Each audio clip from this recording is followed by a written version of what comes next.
Assalamualaikum teman-teman. Pada kesempatan kali ini kami dari kelompok 7 yang beranggotakan 1. Dwi Marfianingsih, 2. Sriatun, 3. Nafida Kurniatanti, dan yang keempat Iqbal Ramadan. Pada mata kuliah perbandingan mazhab di sini kita masuk dalam materi perbedaan mazhab, haji dan umroh, di mana dalam materi ini kita akan membahas mengenai 1. Pengertian haji, yang kedua hukum haji, yang ketiga dalil mengenai haji, yang keempat syarat haji, kemudian ada apa itu rukun haji, yang keenam rukun haji menurut 4 mazhab, yang ketujuh wajib haji. Dan di sini kita juga akan membahas mengenai apa itu pengertian dari umroh, kemudian apa itu hukum dari umroh, kemudian syarat umroh, apa itu rukun umroh menurut 4 mazhab, dan yang terakhir kita juga akan membahas mengenai wajib umroh. Baik teman-teman, langsung saja yang pertama yaitu pengertian haji. Kata haji berasal dari bahasa Arab dan mempunyai arti secara bahasa dan istilah. Dari segi bahasa, haji berarti menyengaja. Dari segi syar'i, haji berarti menyengaja mengunjungi Ka'bah untuk mengerjakan ibadah yang meliputi tawaf, sa'i, wukuf, dan ibadah-ibadah lainnya, untuk memenuhi perintah Allah Subhanahu wa Ta'ala dan mengharapkan keridhoannya dalam masa tertentu. Lalu yang selanjutnya hukum haji. Nah, mengenai hukum haji, asal hukumnya adalah wajib ain bagi yang mampu melaksanakan ibadah haji. Nah, melaksanakan ibadah haji ini wajib, yaitu karena untuk memenuhi rukun Islam. Dan apabila kita pernah bernazar untuk melaksanakan ibadah haji, maka kita wajib untuk memenuhi nazar kita melaksanakan ibadah haji. Lalu yang selanjutnya yaitu dalil pelaksanaan ibadah haji. Nah, dalil pelaksanaan ibadah haji ini terdapat dalam Quran Surat Ali Imran ayat 97 yang berbunyi, A'udzubillahi minasyaitonirrajim, Bismillahirrahmanirrahim. Walillahi 'alan nasil hijjul baiti man istata'a ilaihi sabila. Wa man kafara fa innallaha ghaniyyun 'anil 'alamin. Yang artinya, dan di antara kewajiban manusia terhadap Allah adalah melaksanakan ibadah haji ke Baitullah, yaitu bagi orang-orang yang mampu mengadakan perjalanan ke sana. Barang siapa mengingkari kewajiban haji, maka ketahuilah bahwa Allah Maha Kaya dari seluruh alam. Nah, dari ayat tersebut dapat disimpulkan bahwasanya ibadah haji wajib dilaksanakan bagi orang-orang yang mampu melaksanakan perjalanan haji ke Baitullah. Lalu yang selanjutnya yaitu syarat haji. Nah, syarat sah dalam melaksanakan ibadah haji antara lain yang pertama yaitu Islam. Karena haji tidak wajib atas orang kafir, maka dari itu dia tidak dituntut mengerjakan ketika dia masih kafir, dan juga tidak sah jika dia mengerjakannya, sebab dia tidak punya kelayakan untuk menunaikan ibadah. Jadi ketika orang tersebut masih kafir, otomatis dia tidak diwajibkan untuk melaksanakan ibadah haji. Karena apa? Karena yang wajib melaksanakan ibadah haji adalah orang yang beragama Islam. Lalu yang selanjutnya yaitu taklif. Taklif yaitu balik dan berakal. Kenapa harus balik dan berakal? Karena haji tidak wajib atas anak kecil dan orang gila, sebab keduanya tidak dituntut untuk mengerjakan hukum-hukum syariat. Oleh karena itu, syarat sahnya melaksanakan ibadah haji adalah dia sudah balik dan juga berakal. Lalu yang selanjutnya yaitu merdeka. Nah, haji tidak wajib atas hamba sahaya, sebab haji adalah ibadah yang lama temponya, memerlukan perjalanan jauh, dan disyaratkan adanya kemampuan dalam hal bekal dan kendaraan. Nah, hal ini itu nantinya akan mengakibatkan si hamba sahaya ini akan mengabaikan hak-hak majikannya. Oleh karena itu, seorang hamba sahaya tidak diwajibkan melaksanakan ibadah haji.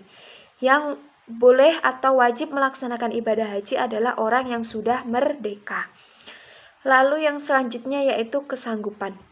Nah, kesanggupan ini yaitu menyangkut kesanggupan fisik, kesanggupan finansial, dan juga kesanggupan keamanan dalam perjalanan haji. Nah, kesanggupan fisik, yang dimaksud dengan kesanggupan fisik ini adalah si orang tersebut harus memiliki badan yang sehat. Karena apa? Ketika kita melaksanakan perjalanan haji, kita harus memiliki fisik yang sehat.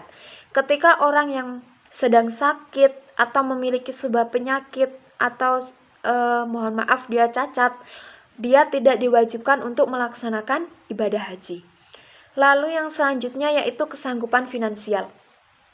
Nah, kesanggupan finansial ini yaitu kesanggupan dalam hal bekal dan kendaraan, di mana ketika kita akan melaksanakan ibadah haji, kita harus sanggup membawa bekal dan juga kendaraan yang akan kita gunakan sampai ke Baitullah.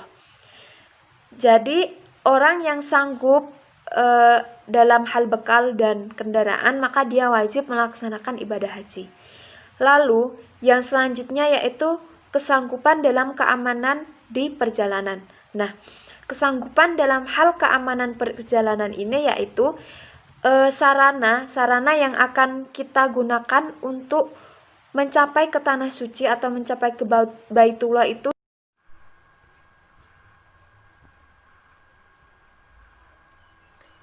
Selanjutnya yaitu rukun haji. Rukun haji ialah amalan-amalan haji yang apabila ditinggalkan maka batal hajinya. Rukun haji hampir sama dengan rukun umroh. Adapun rukun-rukun haji yaitu ada 6. Yang pertama, ihram. Ihram yaitu berniat memulai mengerjakan haji atau umroh. Yang kedua, wukuf. Wukuf atau hadir di padang Arafah, yaitu mulai dari tergelincirnya matahari atau waktu zuhur pada tanggal 10 Zulhijjah hingga sampai saat fajar pada hari penyembelihan kurban atau hari raya kurban, yaitu pada tanggal 10 Zulhijjah. Yang ketiga yaitu tawaf. Tawaf adalah mengelilingi Ka'bah sebanyak 7 kali putaran dengan menjadikan posisi Baitullah di sisi kiri orang yang tawaf dan memulainya dari Hajar Aswad. Kemudian yang keempat adalah sya'i, yaitu berlari-lari kecil di antara Bukit Safa dan Marwah sebanyak 7 kali putaran. Yang kelima, tahalul. Tahalul yakni mencukur rambut sekurang-kurangnya 3 helai rambut. Dan yang keenam yaitu tertib. Yang dimaksud tertib di sini adalah mendahulukan ihram dari semua amalan haji. Maksudnya adalah berurutan dalam mengerjakannya, yakni mendahulukan rukun-rukun tersebut. Kemudian rukun haji menurut 4 mazhab. Dalam hal ini, di antara para fuqaha terdapat perbedaan-perbedaan dalam berpendapat. Yang pertama, menurut mazhab Hanafi, rukun haji itu terbagi menjadi 2. Yang pertama, wukuf di Arafah. Yang kedua, 4 kali putaran dalam tawaf idhofah, sedangkan 3 kali putarannya sekedar wajib. Yang kedua, menurut mazhab Maliki dan Hambali, rukun haji itu ada 4. Yang pertama, ihram. Yang kedua, tawaf idhofah. Yang ketiga, sya'i. Yang keempat, wukuf di Arafah atau hari Arafah. Selanjutnya, menurut mazhab Syafi'i, rukun haji itu ada 6. Yang pertama, ihram. Yang kedua, tawaf idhofah. Yang ketiga, sya'i. Yang keempat, wukuf di Arafah atau hari Arafah. Yang kelima, memotong atau menggunting rambut. Dan yang keenam, yaitu tertib. Kemudian wajib haji. Wajib haji menurut 4 mazhab. Yang pertama, menurut mazhab Hanafi ada 5, yaitu 1. Sya'i. Yang kedua, mabit. Mabit itu menginap di Musdalifah. Yang ketiga, melontarkan jumroh. Yang keempat, menggunting atau memotong rambut. Dan yang kelima, tawaf wada. Kemudian menurut mazhab Maliki ada 5, yaitu pertama mabit atau berada di Musdalifah, yang kedua mendahulukan melontarkan jumroh akobah dan menggunting rambut, dan juga tawaf ifadah, dan pada hari nahar yaitu tanggal 10 Zulhijjah. Yang ketiga mabit di Mina atau menginap di Mina pada hari tasyrik pada tanggal 11 sampai 13 Zulhijjah. Yang keempat melontarkan jumroh pada hari tasyrik. Yang kelima menggunting atau memotong rambut. Kemudian menurut madhab Syafi'i ada 5, yaitu ihram.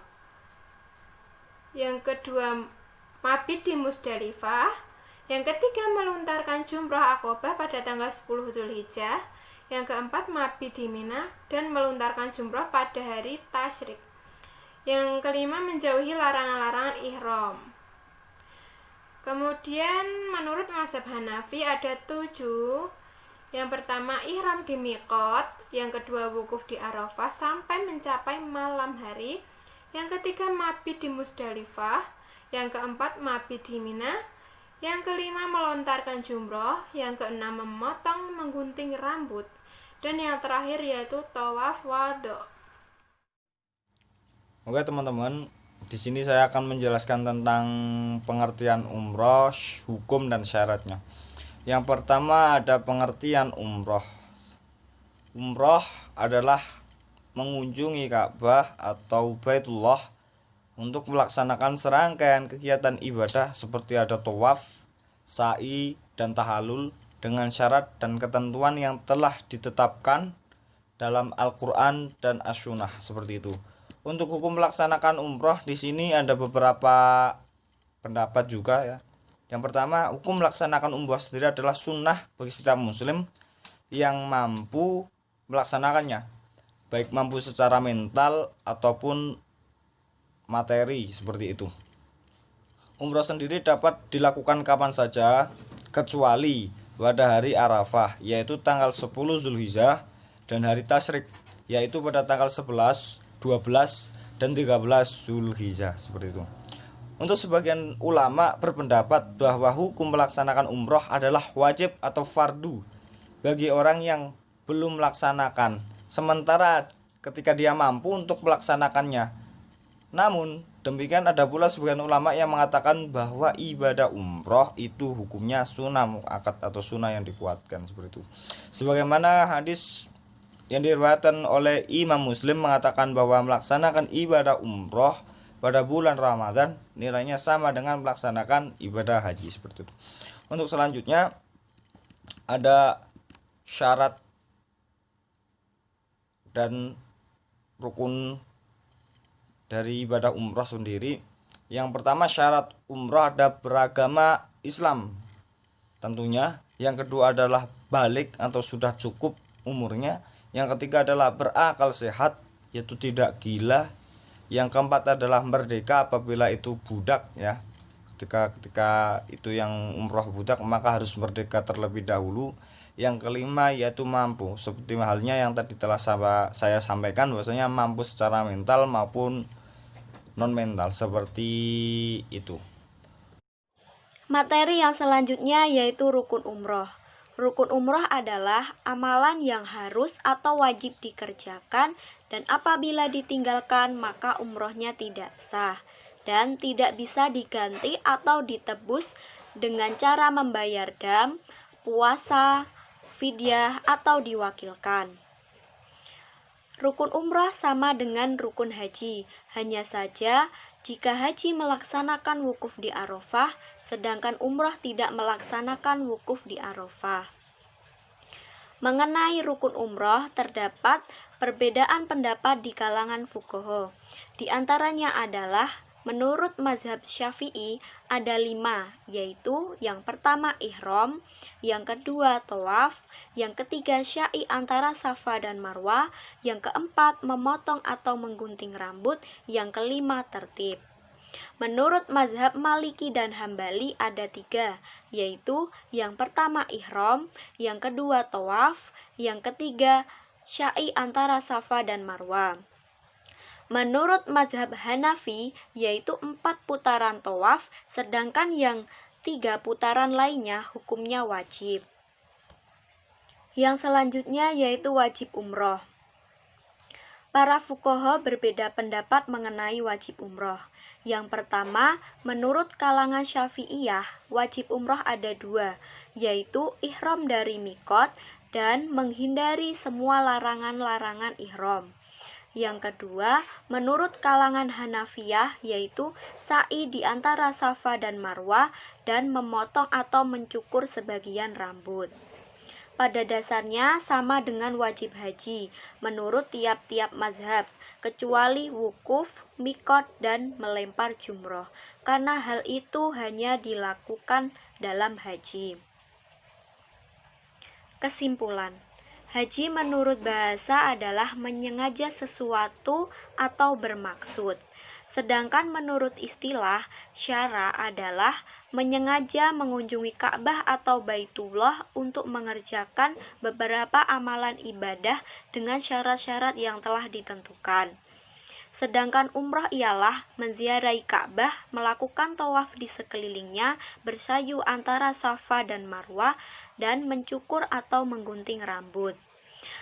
Ketaatan kepada Allah Subhanahu wa Ta'ala itulah tujuan utama dalam melaksanakan haji.